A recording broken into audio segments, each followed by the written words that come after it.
Pendalaman materi ilmu pengetahuan alam. Tema 2, udara bersih bagi kesehatan.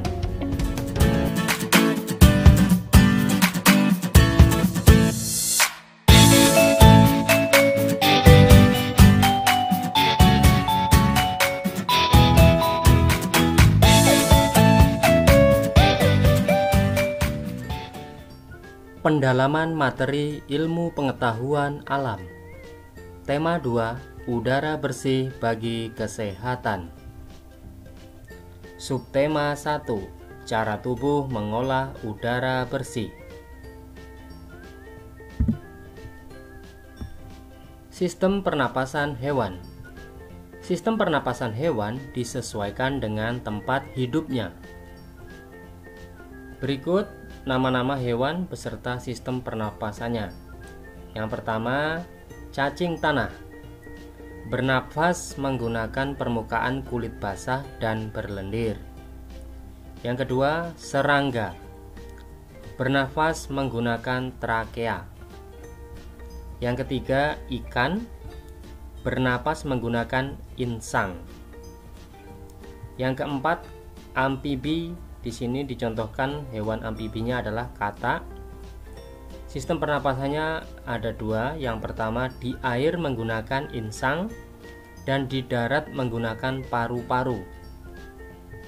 Yang kelima, reptilia.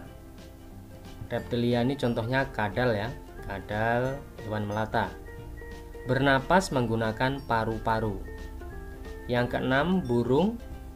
Ada dua sistem pernapasannya. Yang pertama, bernapas menggunakan paru-paru. Kemudian ketika terbang menggunakan pundi-pundi udaranya untuk bernapas. Yang ketujuh, mamalia, yaitu hewan yang menyusui. Bernapas menggunakan paru-paru. Itulah nama-nama hewan beserta sistem pernapasannya atau alat pernapasannya. Kita lanjutkan. Alat-alat pernapasan pada manusia dan fungsinya. Alat pernapasan manusia adalah paru-paru. Perhatikan alur pernapasan manusia berikut. Berikut adalah sebelumnya kita kenalkan organ pernapasan pada manusia, meliputi rongga hidung, trakea, bronkus, bronkiolus, dan alveolus. Jadi alur pernapasannya, pertama, udara masuk ke dalam tubuh dalam bentuk oksigen melewati rongga hidung, kemudian melalui trakea, kemudian melewati bronkus, bronkiolus, lalu alveolus. Di alveolus inilah terjadi pertukaran oksigen menjadi karbon dioksida. Kemudian dari alveolus dikirim kembali ke bronkiolus, melewati bronkus, melewati trakea, melewati rongga hidung, dan dikeluarkanlah lagi oleh rongga hidung ini. Udara keluar dari tubuh dalam bentuk karbon dioksida. Kita lanjutkan. Nah, ini dia gambarnya lebih jelasnya. Dari rongga hidung masuk, kemudian melewati trakea ini, tenggorokan kita ya. Kemudian ini bronkus. Bronkus itu adalah cabang tenggorokan. Kemudian masuk ke bronkiolus sini. Bronkiolus ini adalah cabang dari bronkus ini tadi. Kemudian di ujung-ujung bronkus ini berbentuk gelembung-gelembung seperti ini. Ini namanya alveolus. Alveolus tadi fungsinya untuk pertukaran oksigen menjadi karbon dioksida.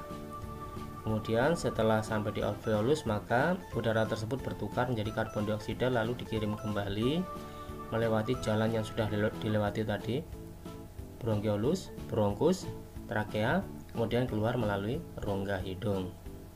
Itu alurnya ya.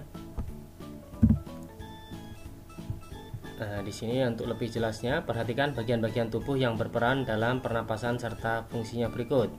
Yang pertama, hidung. Hidung ini mempunyai fungsi yang pertama sebagai penyaring debu atau kotoran yang berasal dari udara. Yang kedua, menyesuaikan suhu dan kelembapan udara untuk memudahkan proses penyebaran gas di dalam tubuh. Kemudian organ yang kedua yaitu trakea atau tenggorokan. Fungsinya yang pertama penghubung antara bagian hidung dengan paru-paru. Yang kedua, penyaringan kembali udara yang masuk dan mengantarkan udara tersebut ke paru-paru. Itu fungsi dari trakea. Kemudian yang ketiga, paru-paru. Paru-paru ini terdiri dari bronkus, bronkeolus, dan alveolus. Jadi paru-paru ini terdiri dari 3 organ ini. Fungsinya masing-masing, yang pertama bronkus adalah 2 percabangan dari trakea yang menuju paru-paru kanan dan kiri. Kemudian bronkeolus adalah percabangan dari bronkus. Alveolus adalah ujung bronkeolus yang berfungsi sebagai tempat pertukaran oksigen atau O2 dan karbon dioksida atau CO2. Jadi seperti yang kita jelaskan tadi ya. Kurang lebih seperti itu. Kita lanjutkan. Proses pernapasan pada manusia. Yang pertama, proses menghirup udara. Yang pertama, udara masuk melalui hidung. Kedua, udara disaring oleh lendir dan rambut hidung. Nah, di hidung ini udara disaring oleh lendir dan rambut hidung. Yang ketiga, paru-paru mengembang dan rongga dada membesar. Nah, ketika kita menghirup udara, paru-paru akan mengembang dan rongga dada membesar. Selanjutnya, gas oksigen diserap oleh alveolus. Alveolus adalah ujung dari bronkeolus tadi ya. Setelah itu di sini proses tadi menghirup udara, sekarang proses menghembuskan udara. Yang pertama, paru-paru akan mengempis dan rongga dada kembali ke ukuran semula. Paru-paru akan mengempis kembali ke ukuran semula, rongga dada kembali ke ukuran semula. Nah, ketika itu udara akan keluar melalui saluran pernapasan, yaitu ini tadi ya, tenggorokan atau trakea. Udara yang dikeluarkan mengandung gas karbon dioksida dan uap air. Nah, ketika paru-paru sudah mengempis dan rongga dada kembali seperti semula, udara akan keluar melalui saluran pernapasan dan hidung di sini keluar dalam bentuk karbon dioksida dan uap air.